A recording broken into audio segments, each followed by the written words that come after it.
আসসালামু আলাইকুম। আপনাদের কাছে ফিরে আসলাম সিওপিডি সিরিজের পঞ্চম ভিডিও নিয়ে। আজকে আমরা আলোচনা করব এইচডিইউ লেভেল কেয়ার অথবা acute respiratory unit level care সিওপিডির ব্যাপারে। তো আমরা সামনে আরও বিস্তারিত আলোচনা করব। তবে মোদ্দা কথা হচ্ছে যে সিওপিডি যদি রোগী আসার 0 আওয়ারে যে এবিজি করা হয় এবং তারপরে ম্যাক্সিমাম মেডিকেল ট্রিটমেন্ট দিতে হয় for maximum of an hour, 1 ঘন্টার বেশি ট্রিটমেন্ট দেওয়ার আগে আপনার রিঅ্যাসেস করতে হবে যে পেশেন্টের নন ইনভেসিভ ভেন্টিলেশন বা ইনভেসিভ ভেন্টিলেশন লাগবে কি লাগবে না। সো সাপোজ আমরা জানি যে এবিজির নর্মাল ভ্যালু পিএইচ 7.35 থেকে 7.45, PCO2 4.5 থেকে 6 kilopascal, and PO2 10 থেকে 14 kilopascal, and bicarbonate 22 to 26 millimole per liter. তো অ্যাসিডোসিস বলা হবে যদি পিএইচ লেস দেন 7.3 হয়, এবং সিভিয়ার অ্যাসিডোসিস বলা হবে যদি পিএইচ লেস দেন 7.26 বা পক্ষান্তরে কোনো কোনো হাসপাতাল 7.2 বলে। রেসপিরেটরি অ্যাসিডোসিস বলা হয় যদি PCO2 more than 6.5 হয়, and hypoxia usually বলা হয় if PO2 is less than 8. So COPD তে হয় type 2 respiratory failure, usually যেটা প্যাটার্নটা হয় acute on chronic type 2 respiratory failure। তার মানে হচ্ছে acute type 2 respiratory failure, or এটাকে আরেকভাবে বলে decompensated type 2 respiratory failure। সোজা কথায় type 2 evidence of background type 2 respiratory failure, that is increased bicarbonate এবং increased PCO2 নর্মালের থেকে বেশি। এটা হচ্ছে টাইপ 2 রেসপিরেটরি ফেলিউর ব্যাকগ্রাউন্ড। যদি অ্যাসিডোসিস থাকে তাহলে হচ্ছে ডিকম্পেনসেটেড, মানে এত বেশি PCO2 হয়ে গেছে যে বাইকার্বনেট বাফারিং করে কিডনি যথেষ্ট সময় পায় নাই বা বাফার করে অ্যাসিডোসিসটা নিউট্রালাইজ করতে, তাহলে বলা হবে ডিকম্পেনসেটেড টাইপ 2 রেসপিরেটরি ফেলিউর, যেটা হচ্ছে কমনেস্ট ইন অ্যাকিউট এক্সারসেবেশন অফ সিওপিডিতে।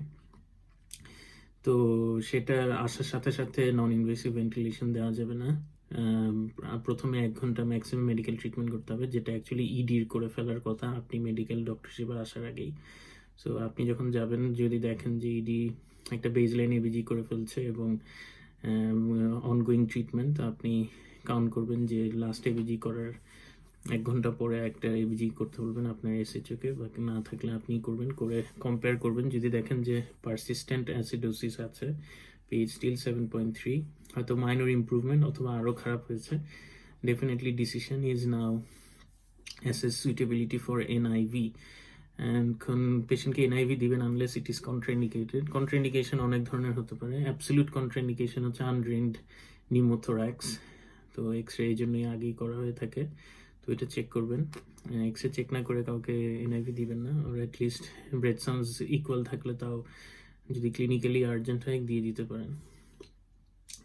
যেটা করলেন দেখলেন যে না অ্যাবসলিউট না। রিলেটিভ কন্ট্রাইন্ডিকেশন হচ্ছে any trauma in facial region, any burn, patient's previous experience, আপনার লেটার্সে বলা হলো যে সে কখনোই এনআইভি নিতে চায় নাই, মানে অ্যাডভান্স ডিরেক্টিভ এগেনস্ট এনআইভি, সেগুলো কন্ট্রাইন্ডিকেশন। আর একটা হচ্ছে বলা হয়ে থাকে যদি কারো রিসেন্ট আপার জিআই সার্জারি হয়, যেহেতু এনআইভিতে অনেক বাতাস নাক দিয়ে যায়, মুখ দিয়ে যায়, তো অ্যারোফেজি বলে এটাকে, বাতাস খায়।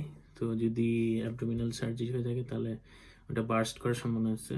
তো এই জন্য এগুলো রিলেটিভ কন্ট্রাইন্ডিকেশন, তবে এগুলো বাইপাস করা যায়, একটা এনজি টিউব দিয়ে তারপর দেওয়া যায় যদি আর্জেন্ট লাগে। সো এরকম কিছু রিলেটিভ কন্ট্রাইন্ডিকেশন বই পুস্তকে পাবেন। তো এগুলো যদি না থাকে তাহলে আপনি এনআইভি শুরু করবেন। এনআইভি যখন দিবেন সেটা হবে এনআইভি 0 আওয়ার। তো ওই এবিজিটা হবে আপনার যে অ্যাকচুয়ালি সিওপিডি ট্রিটমেন্টের সেকেন্ড যে এবিজিটা 1 hour after maximum medical treatment, ওই এবিজিটাই হবে 0 আওয়ার এবিজি। তো এনআইভি শুরু করবেন ইউজুয়ালি আমাদের স্টার্টিং। সো এনআইভি মাস্কটা দেওয়ার পর যে প্রেশার সেটিংসগুলো করতে হয় বা প্রেশার সেটিং করে যে মাস্ক দেওয়া হয়, প্রেশার ইনস্পিরেটরি পজিটিভ এয়ারওয়ে প্রেশার সাধারণত 10 দিয়ে শুরু করা হয়, 10 সেন্টিমিটার ওয়াটার, এবং এক্সপিরেটরি পজিটিভ এয়ারওয়ে প্রেশার দেওয়া হয় 3। টার্গেট থাকে প্রতি 10 মিনিট পর পর ইন্সপিরেটরি পজিটিভ প্রেশার 5 বাড়াবো। সো 0 আওয়ারে হচ্ছে আপনার 10/3 suppose বা 10/4, 10 inspiratory and 3 or 4 expiratory, এবং টার্গেট থাকে যে 10 মিনিট পর 15/4 এবং আরও 10 মিনিট পর 20/4। This is the minimal requirement for NIV. So এটা হচ্ছে, কিন্তু প্রথমেই কেন 20 দিল না? তাহলে প্রথমে মানুষ সমস্যা হয়ে থাকতে পারে যে কখন এনআইভি পায়নি। সো 20/5 আসার পর এখন থেকে কাউন্ট করা শুরু করবেন। এখন থেকে 1 ঘন্টা পর আরেকটা এবিজি করতে হবে এবং এটা কম্পেয়ার করতে হবে। এটা মেডিকেল এসএচওকে বলে যাবেন, কারণ আপনি তো এই রোগী দেখে আরেক রোগী ইডিতে দেখতে চলে যাবেন। সো মেডিকেল এসএচওকে জব দিয়ে যাবেন যে 1 ঘন্টা পর একটা এবিজি। সো 1 ঘন্টা পর এবিজি করে এর আগের বেজলাইন 0 আওয়ার এবিজিটা কম্পেয়ার করবেন। দেখবেন যে এনআইভির কারেন্ট সেটিংয়ে আপনার অ্যাসিডোসিস ইমপ্রুভমেন্ট হচ্ছে কিনা, PCO2 কমছে কিনা, PO2 ঠিক আছে কিনা, এই জিনিসগুলো দেখবেন। যদি দেখেন যে না, ইমপ্রুভমেন্ট নাই, ডেটারেশন, তাহলে একটু আপনার মেশিনের কাছে যেতে হবে, দেখতে হবে যে কোনো সিগনিফিকেন্ট লিক আছে কিনা, tidal volume 8 to 10 millilitre per KG body ওয়েটে যাচ্ছে কিনা, প্রেশার আরও বাড়াতে পারবেন।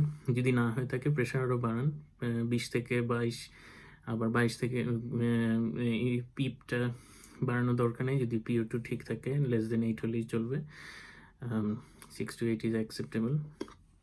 কিন্তু PCO2 যদি এলিভেটে থাকে তাহলে আইপ্যাপটা আরও বাড়ান, 22 বা 23, 24, 25 এরকম করলেন। ইউজুয়ালি 2 to 3 সেন্টিমিটার ওয়াটার ইনক্রিমেন্টে বাড়াতে হয়। করার পর আরও 1 ঘন্টা পর আবার একটা এবিজি। যদি ওই এবিজি করে দেখা যায় যে ফার্দার ডেটারেশন, তাহলে আপনি আরও বাড়াতে পারেন,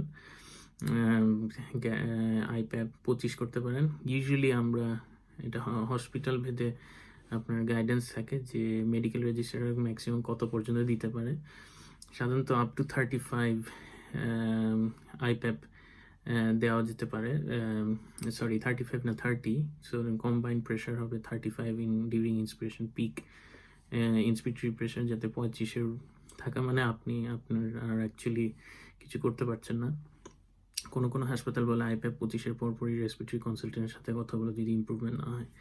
ওকে, যদি দেখা গেল যে আইপ্যাপ বাড়াচ্ছেন, আপনার যতটুকু বাড়ানোর কথা এক্সস্ট করে ফেলছেন, আর বাড়ানো যাবে না, রোগীর ইমপ্রুভমেন্ট নাই, এবং আপনি দেখছেন যে রোগীর অথবা আইপ্যাপ বাড়ানোর আগেই দেখছিলেন যে রোগীর জিসিএস কমে যাচ্ছে, উইচ ইজ আ কন্ট্রাইন্ডিকেশন, তাহলে আপনার আইটির সাথে ডিসকাস করতে হবে। আইটি জানতে চাবে যে বেজলাইন ফাংশনাল স্টেটাসে কেমন, রোগীর মোবিলিটি কেমন, previous intubation history, NIV history, advance directive এরকম আছে কিনা। যদি দেখা যায় যে দুইটা এক্সট্রিম, বয়স এলডারলি হলেও সিগনিফিক্যান্ট কোমোবিডিটি নাই, মানে অ্যাডভান্স হার্ট ফেলিয়ার, সিওপিডিটা ভেরি অ্যাডভান্স, ভেরি সিভিয়ার না, অ্যাডভান্স কিডনি ফেলিয়ার বা অ্যাডভান্স লিভার ফেলিয়ার এসব নাই, exercise tolerance is good, MRC scale 2 অথবা তার কম, সব কিছু বিবেচনা ওরা ক্ষেত্রে বিশেষে ইন্টিবেশন দিতে পারে as a indication, resistant type 2 respiratory failure,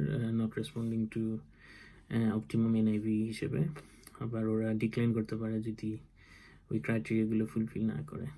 তো এইটুকুই আর কি এনআইভি ট্রিটমেন্ট।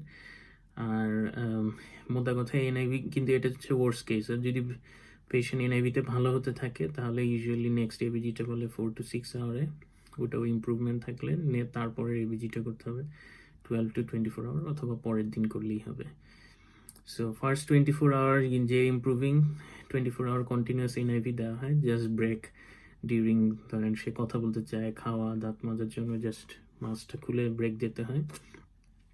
নেক্সট 24 আওয়ারে সাধারণত বলে যে 4 hours on ventilation, 4 hour off ventilation and overnight. তারপরে 24 আওয়ারে সাধারণত বলা হয় যে আর একটু প্রলংড গ্যাপ, মানে জাস্ট ওভারনাইট ভেন্টিলেশন, এবং দেখা যায় যে 4th দিনে অফ এনআইভি করে দেয়। তো অনেক সময় কিছু হাসপাতাল আরেকটু মডুলেট করে 3rd, 4th ডে পর্যন্ত যেতে পারে। এটা আপনাদের হাসপাতালের প্রোটোকল ফলো করবেন যে যেরকমই। তো এই হলো HDU লেভেলের ম্যানেজমেন্ট। আর আগে বলছি HDU লেভেলের ম্যানেজমেন্ট সম্পর্কে আমি কোনো কমেন্ট করবো না। ঠিক আছে, ভালো থাকবেন, আবার দেখা হবে।